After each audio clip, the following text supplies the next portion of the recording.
Bring that ass back like a boom, boom, boom, boom.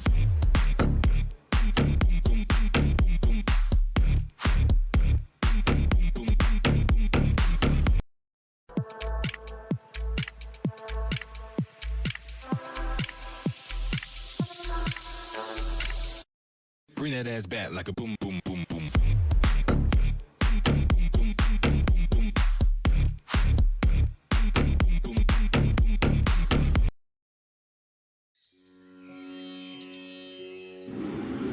પ્રણામ મિત્રો, આજે આપણે આજના એપિસોડમાં પ્રતિક્રમણથી પાપનાશ કઈ રીતે થાય છે તેની વાત કરીશું.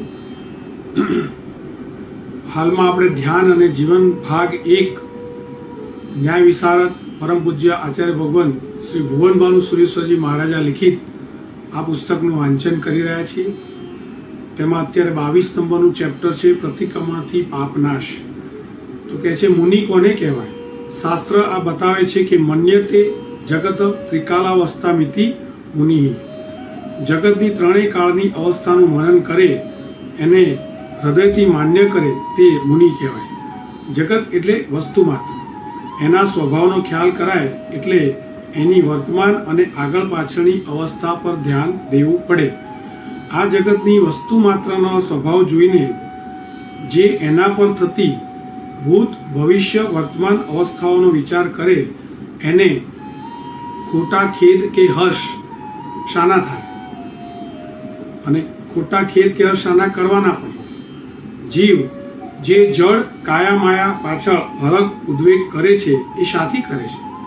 કારણ એ વસ્તુના નાશવંત સ્વભાવને જોતો નથી. એની પલટાતી અવસ્થાઓ યાને ત્રણેય કાળનું એનું સ્વરૂપ ધ્યાનમાં લેતો નથી, માટે ખોટા હરત ખેદ કરે છે. મુનિ કર્મનું ત્રણેય કાળનું સ્વરૂપ વિચારે છે, એટલે રોગમાં શું કામ ખેદ કરે? એ તો ટંકશાળી શાસ્ત્ર વચન યાદ કરે છે. શાસ્ત્ર કહે છે, પૂર્વિમ ખલુ ગો ગોયમાં કડાણમ કમ્માણમ દુચ્ચિણાણમ દુપ્પડિકતાણમ નથી અવયિતા મોક્ષો તવસા વા જો સહિતા. અર્થાત, હે મહાનુભાવ, પૂર્વે ઊભા કરેલા કર્મ જે ખરાબ રીતે ભેગા કર્યા અને જેનું પ્રતિક્રમણ યાને જેનાથી પાછા હટવાનું બરાબર કર્યું નહીં, તેનો નિશ્ચય ભોગવ્યા વિના કે તપથી ખપાવ્યા વિના છુટકારો થાય નહીં. આમાં 3 વાત કરી કે પાપ કર્મ 3 રીતે નાશ પામે. 1, પાપનું પ્રતિક્રમણ કરવાથી. 2, પાપનો ઉદય ભોગવી લીધાથી. અને 3, બાહ્ય આભ્યંતર તપથી. હવે આપણે પહેલો એનો પ્રકાર જોઈએ છે. પાપનાશનો સીધો પહેલો ઉપાય એટલે પ્રતિક્રમણ. પ્રતિક્રમણ એટલે પાછા હટી જવું. પાપથી પાછા હટવું અર્થાત પાપ કર્યાનો તીવ્ર સંતાપ પશ્ચાતાપ અનુભવતા સદગુરુ આગળ એનું માયારહિત નિવેદન કરી આલોચન કરી પ્રાયશ્ચિત લેવું અને તે વહન કરવું એ પ્રતિક્રમણ થયું કહેવાય, અને એથી પાપ નાશ પામે. તો અહીં પ્રશ્ન પૂછાય છે, દુષ્કૃત્ય કર્યું એટલે પાપ કર્મ તો આત્મા પર ચોંટી જ ગયા ને, હવે તે પ્રતિક્રમણથી નાશ કેમ પામે? તો એનો જવાબ સાહેબ આપે છે, પ્રતિક્રમણમાં પેલા દુષ્કૃત્યથી વિપરીત ભાવ છે. હિંસા આદિ ખોટું કામ કર્યા જાણીને કર્યું એમાં રાજીપો છે, કદાચ ન છૂટકે કર્યું તોય એમાં બીજી વસ્તુની લાલચ છે માટે એ કર્યું. શું કહે છે? પ્રતિક્રમણમાં પેલા દુષ્કૃત્યથી વિપરીત ભાવ છે. હિંસા આદિ ખોટું કામ જાણીને કર્યું એમાં રાજીપો છે, કદાચ ન છૂટકે કર્યું તોય એમાં બીજી વસ્તુની લાલચ છે માટે એ કર્યું. અથવા અજાણતા થઈ ગયું તો એમાં પ્રમાદ છે, એટલે કે બિન સાવધાની છે, બેકાળજી છે. હવે પ્રતિક્રમણ કરે છે એમાં પસ્તાવો છે.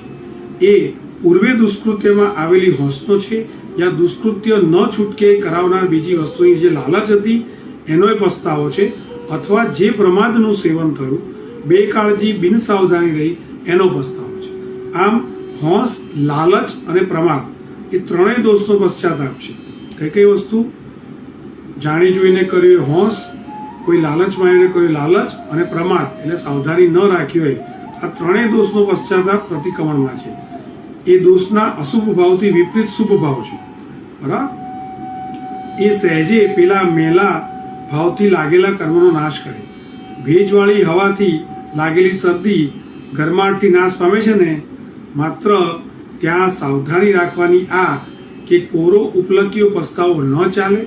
ગુરુ આગળ પસ્તાવા સાથે એનું બાળ ભાવે સ્પષ્ટ નિવેદન કરી પ્રાયશ્ચિત લેવું પડે.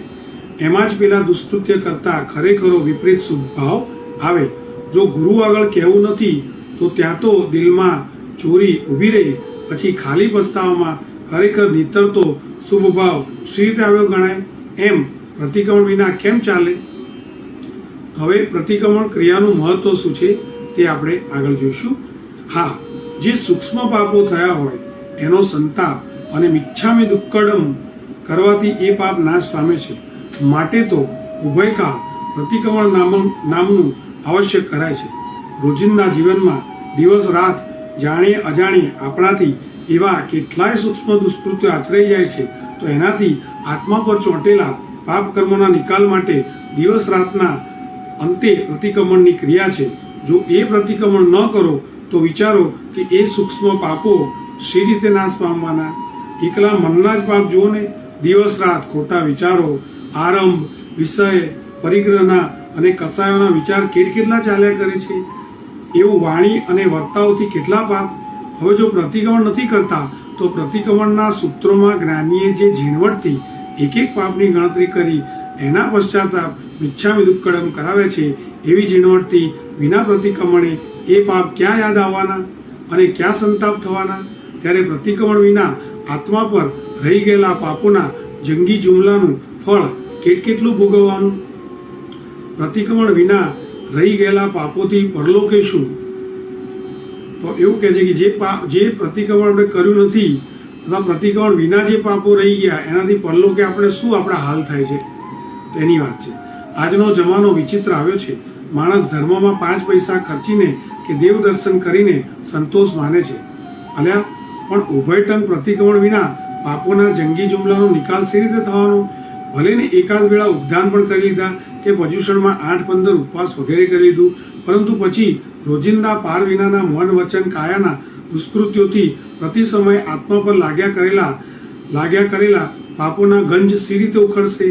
ન ઉખડ્યા તો શું પરભવે પાર વિનાની પીડાઓ પ્રતિકૂળતાઓ ભોગવ્યા વિના ચાલશે? અહીં જરાકસી પ્રતિકૂળતાઓ મનને દુભવી નાખે છે, તો પરલોકમાં ઢગલો પ્રતિકૂળતા પીડાઓમાં મનના સંતાપ કેટલા રહેવાના?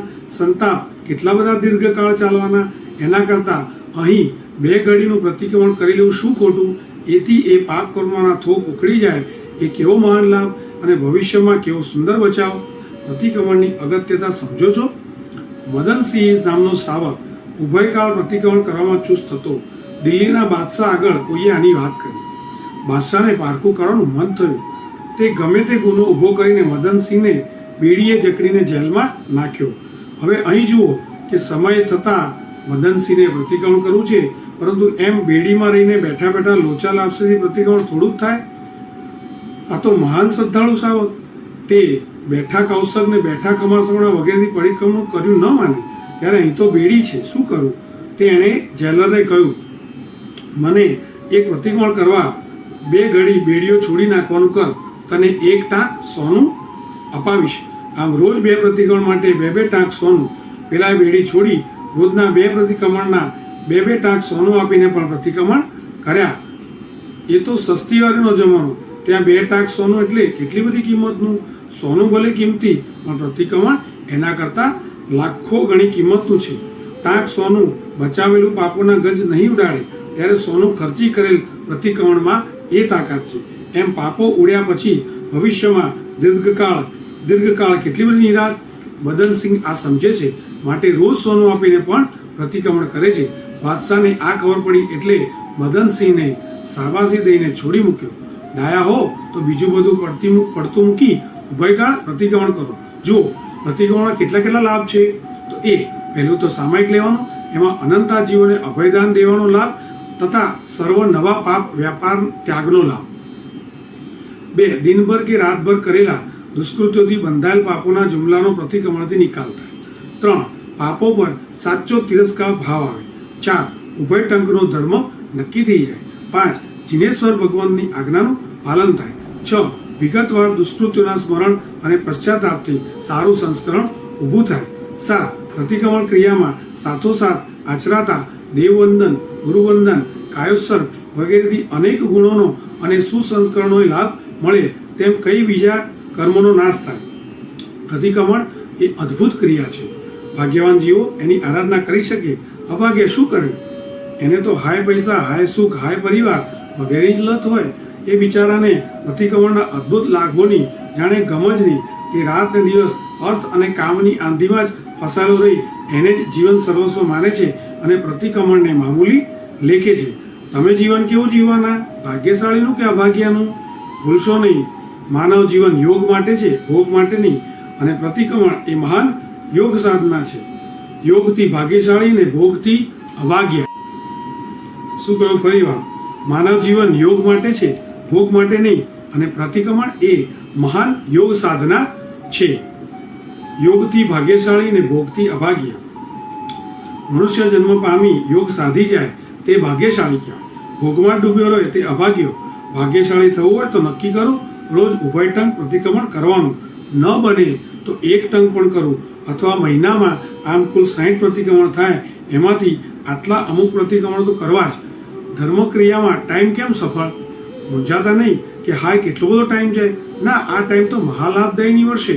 પ્રતિક્રમણથી જે અંતરાય કર્મો તૂટે છે એથી પછી વેપાર આદિની થોડી મહેનતમાં એ લાભ થઈ જાય છે. દાખલા તરીકે ગુરુ સેવાથી જે જ્ઞાનના આવરણ તોડે છે એને પછી ભણવાની થોડી મહેનતમાં સારું આવડે છે. કર્મ તૂટ્યા વિના સારું જ્ઞાન કે બીજી સારી પ્રાપ્તિ થાય નહીં. અને કર્મ તોડવાની તાકાત જીન પૂજન, સાધુ સેવા, ગુરુ ભક્તિ, તપસ્યા, પ્રતિક્રમણ આદિ પવિત્ર ક્રિયા વગેરેમાં અદ્ભુત છે. એ જ્ઞાનાવરણ, લાભાંતરય વગેરે કર્મોનો જબરદસ્ત ક્ષય કરે છે. પ્રતિક્રમણથી કયા પાપ નાશ પામે? વાત આ હતી કે પ્રતિક્રમણથી પાપ કર્મનો નાશ થાય છે, પરંતુ ગમે તેવા ઉગ્ર કે મોટા પાપ કર્યા હોય અને માત્ર ચાલુ પ્રતિક્રમણની ક્રિયા કરીને એ સાફ થાય એવો નિયમ નહીં. સ્થૂલ પાપોનું પ્રતિક્રમણ, ગુરુ આગળ પશ્ચાતાપ સાથે એ પાપો પ્રગટપણે બાળભાવે કહેવાથી થાય. પાપો ગુરુને કહેવા પડે અને એમની પાસેથી પ્રાયશ્ચિત યાચવું પડે ને એ કરી આપવું જોઈએ. ઇતર ધર્મોમાં યોગ્ય પ્રાયશ્ચિત ખરા? તો કે જે જૈન શાસ્ત્રો એવા કઈ પ્રકારના દુષ્કૃત્યોની ઓળખ કરાવી એના દરેકના યોગ્ય પ્રાયશ્ચિત બતાવે છે. આ પ્રતિપાદન માત્ર જૈન ધર્મમાં જ મળે છે. દુનિયામાં બીજા કોઈ ધર્મના એવા શાસ્ત્ર નથી કે જે એટલી ઝીણવટથી અને એટલા બધા વિસ્તારથી મન વચન કાયાના એવા દુષ્કૃત્યોની પહેલી તો ઓળખ જ આપતા હોય. જો એ જ નહીં તો પછી એના મુદ્દાવાર અલગ પ્રાયશ્ચિતની તો વાતે શી? ત્યારે જેને એ દુષ્કૃત્ય તરીકે સમજે છે એના પણ જે પ્રાયશ્ચિતની વાત કરે છે તે કલ્પનાથી, મનમાન્યા તર્કથી, પણ પ્રત્યક્ષ દર્શનથી જોઈને નહીં.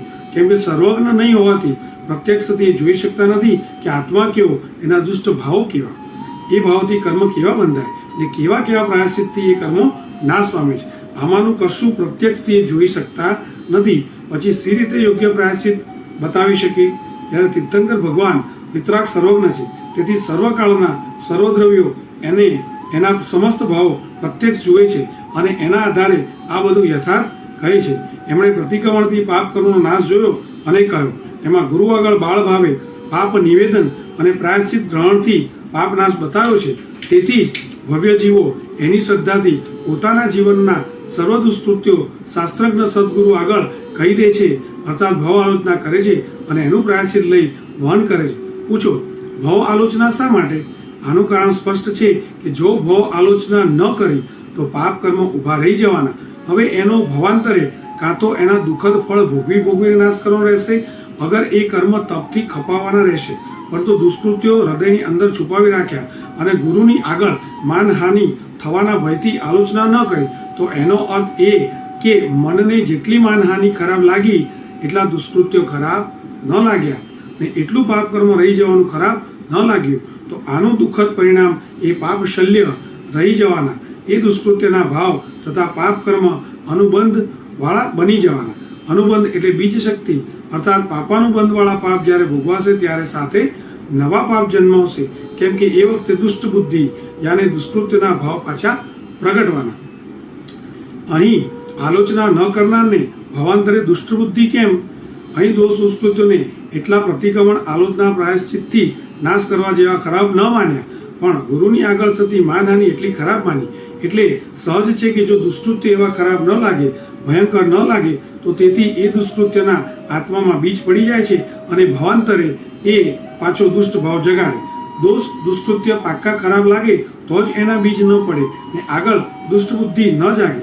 ત્યારે પરલોકે જ્યાં દુષ્ટ ભાવ જ જાગતા રહે ત્યાં તપ ધર્મ કરવાનું મન જ સારું થાય કે જેથી પૂર્વના કર્મ નાશ પામે. એટલે છેવટે એ રહ્યું કે એનો તો દુઃખ ભોગવીને નાશ કરો, પરંતુ એટલેથી છુટકારો નહીં, કેમ કે પાપ કર્મ પોતે તો ભોગવાઈને નષ્ટ થવા છતાં એ પાપાનું બંધવાળા હોવાથી દુષ્ટ ભાવ થવાને લીધે નવા પાપ કર્મ બંધાવાના અને એમ આગળ દુઃખદ ભોગવટો કરતા રહેવાનું થશે. ત્યારે દાપણ આ છે કે પ્રતિક્રમણ વિના દુષ્ટ ભાવ અને પાપ કર્મની અનેક દુઃખદ ભવોમાં પરંપરા ચાલે, એના કરતાં અહીં એનું પ્રતિક્રમણ કરી અર્થાત ગુરુની આગળ નિવેદન આલોચના કરી પ્રાયશ્ચિતને લઈને વહન કરી એનો નાશ કરો. શું ખોટું? પ્રતિક્રમણથી કર્મનો નાશ થાય. આ કર્મનાશની એક રીત થઈ. હવે આગલા એપિસોડમાં આપણે પાપનો નાશ બીજી કઈ કઈ રીતે થાય છે તેની છણાવટપૂર્વક આપણે વાત કરીશું. તો મિત્રો, આજના એપિસોડમાં માત્ર આટલું જ કે કઈ રીતે પાપ નાશ થાય એની જૈન દર્શનમાં કેટલી રીત બતાવી છે, પદ્ધતિ બતાવી છે. શા માટે અન્ય ધર્મોના કરતાં આપણા જૈન ધર્મની અંદર વિશેષતાઓ છે, આટલું ઝીણવટપૂર્વક મન, વચન અને કાયા ત્રણેયના સ્તરે આત્મા પર કર્મો કઈ રીતે બંધાય છે એ તો જાણવા મળે જ છે, પણ એ કર્મોનો કઈ રીતે નિકાલ કરવો, કઈ રીતે એને ભોગવવા, કઈ રીતે નાશ કરવો, કઈ રીતે તપ કરવાથી શું થાય, પ્રતિક્રમણથી શું થાય. ગુરુ પાસે પ્રાયશ્ચિત કરવાનું શરમાવાનું ન હોય. ગુરુ પાસે જે પ્રાયશ્ચિત લેવામાં આવે એ ગુરુ અને આપણી વચ્ચે, એટલે કે ગુરુ અને જે તે જીવ, જે તે આત્મા વચ્ચે જ રહે છે. માટે જ્યારે અમારી જ વાત કરીએ, અમે ગુરુ પાસે જ્યારે આલોચના લઈએ છીએ, ભવ આલોચના છે, પછી બીજી દૈનિક આલોચના છે કે ભાઈ સાપ્તાહિક છે કે ભાઈ મહિનાની છે, તો આ રીતની જે આપણે જે કંઈ પાપ કર્યા છે એ લખતા જઈએ અને એની આલોચના લેતા જઈએ અને ખાસ કરીને એ પાપ ફરીથી ન થાય તેની તકેદારી રાખીએ. બહુ જ અઘરું છે, પણ સૌ પ્રથમ શરૂઆત તો આપણે આલોચના લેવી જોઈએ. અને એનાથી શું થાય છે કે આપણે પોતે આપણા આત્મા પરનો જે કર્મનો ભાર છે એમાં હળવાશ અનુભવીએ છીએ અને પાપ પ્રત્યે તિરસ્કાર છૂટે છે અને ખૂબ જ જીવ બળે છે. બરાબર? તો પરમાત્માએ ભગવાન મહાવીરે ઇવન જૈન દર્શનમાં બધા અલગ અલગ ભગવાને અલગ અલગ રીતે બધી વસ્તુ બતાવે. એમાં આ સર્વ સનાતન સત્ય છે પ્રતિક્રમણ. તો પ્રતિક્રમણ અને સામાયિક એ તો ખાસ ઓછામાં ઓછું તપ, નવકારસીનું, રાત્રિ ભોજનનો ત્યાગ, આ 4 વસ્તુ કરવાથી જબરજસ્ત ફાયદો થાય. તો જે અમે પણ અનુભવ્યું છે. માટે આપણે જ્યારે સત્સંગમાં બેસીએ અથવા તો સત્સંગ માટે મનને તૈયાર કરીએ છીએ તો એનાથી ઘણા બધા ફાયદા થાય છે. અને ગુરુની સાથે કોન્ટેક્ટમાં રહેવાના અત્યારે તો ઘણા બધા સોશિયલ મીડિયાથી માધ્યમ છે, તો કોઈ પણ રીતે તેમના કોન્ટેક્ટમાં રહી અને જે કંઈ આપણે ખોટું કરીએ છીએ તે અને સાથે સાથે આપણે જે કંઈ સાચું કરીએ છીએ પરમાત્માની આજ્ઞાથી, ગુરુદેવની કૃપાથી, ગુરુના આશીર્વાદથી, તે પણ લખવાથી એમને પણ ઘણો આનંદ થાય અને આપણે કયા માર્ગમાં જઈ રહ્યા છીએ, ખોટા સાચા શું નિર્ણય લેવો, તે બધી જ વસ્તુ આપણને ગુરુદેવ શીખવાડતા હોય છે. તો એ સાથે આવા મારા ગુરુ પરમ પૂજ્ય પન્યાસ સુધાર્થ વિજયજી મહારાજ સાહેબ અને તેમના ગુરુદેવ એ તાર્કિક શિરોમણી, તર્ક સમ્રાટ પરમ પૂજ્ય આચાર્ય ભગવાન જય સુંદર સુરેશ્વરજી મહારાજાના ચરણ કમળમાં કોટી કોટી વંદન. અને ખાસ આચાર્ય ભગવાન પ્રેમ સુરેશ્વરજી મહારાજ સાહેબ તેમના પણ ચરણોમાં કોટી કોટી વંદન. અને આચાર્ય ભગવાન પ્રેમ સુંદર સુરેશ્વરજી મહારાજા એમના પણ ચરણોમાં કોટી કોટી વંદન. તો સૌથી આનંદ અમને થાય છે કે અમે આવા મહાનુભાવો, આવા સદગુરુના સાનિધ્યમાં છીએ. એટલે અમારો ડગલે ને પગલે જે ક્રિયા કરીએ છીએ તેમાં જે અનાદિકાળના સંસ્કારોથી આ ભાવમાં ઉદયમાં આવતા પાપ કર્મો અને જે ટેવ પ્રેક્ટિસ પડી ગઈ છે ખોટું કરવાની, તેમાં ઘણી બધી હદે ઘટાડો થઈ રહ્યો છે અને હજી બી થશે. તો બસ આપ સૌને નમ્ર વિનંતી કે આપને જો આ ચેનલ ગમે તો જૈનિઝમ આશીષ નીચે સ્ક્રીન પર દેખાય છે તે સબસ્ક્રાઈબ કરજો. આમાં આપણે ઈગો મેનેજમેન્ટ પર આધારિત માન કસાયથી કયા કયા પાપ થાય એના એવા આપણે પ્લેલિસ્ટ બનાવ્યા છે. એંગર મેનેજમેન્ટ, ક્રોધાદી કસાયને રોકવાની ચાવીઓ, આવા અલગ અલગ માધ્યમથી અમે બનાવી છે. અત્યારે આપણે ધ્યાન અને જીવન નામનું પુસ્તક ચાલી રહ્યું છે. ખૂબ જ સુંદર પુસ્તક છે અને આવા અલગ અલગ પુસ્તકો આપણે માત્ર વાંચવાનું કામ કરીએ છીએ. વચ્ચે વચ્ચે ક્યાંક અમારા જે ઓપિનિયન છે કે અમારા અનુભવો જ એક્સપિરિયન્સ એ પણ શેર કરીએ છીએ. ડેઈલી જતા આવતા અલગ અલગ મહાનુભાવો મહાત્માઓ છે તેમના વ્યાખ્યાન સાંભળવા, એ પણ સોશિયલ મીડિયાથી આપણને ફાયદો રહે. અને એ પછી ડેઈલી આપણે એકાદ વસ્તુમાં કરેક્શન કરીએ તો પણ 365 દિવસમાં 365 કરેક્શન થાય તો પણ આપણને ખૂબ જ અંદરથી આનંદ આવે. પાપ કરવાનો અધિકાર નથી, પણ થઈ જતા પાપને કઈ રીતે દૂર કરવા અને પછી નવા સારા પુણ્ય કરવા માંડવાના કઈ રીતે પ્રેક્ટિસ કરવી, તેના માટે આ બધી વ્યવસ્થા છે. તો ખૂબ જ આપ સૌની અનુમોદના. જેટલા લોકો જોવે છે તે પણ આ લિંકને ફોરવર્ડ કરજો આગળ, તો બીજા બધા બી સાંભળીને સમજીને કરી શકે. ટ્રાવેલિંગમાં ઇવન રસોઈ કરતા હોય, રાત્રે સૂતી વખતે નાના છોકરાઓને ગાથાઓ ગોખવી હોય તો પણ ગાથાઓ સાંભળ્યું તો એ પણ આપણે આની અંદર બનાવીને મૂકેલું છે. તો આ સાથે જીનાજ્ઞા વિરુદ્ધ કંઈ પણ ઉત્સૂત્ર પ્રવૃત્તિ થઈ હોય તો ત્રિવિધે મિચ્છામિ દુક્કડમ. પ્રણામ. જય આદિનાથ.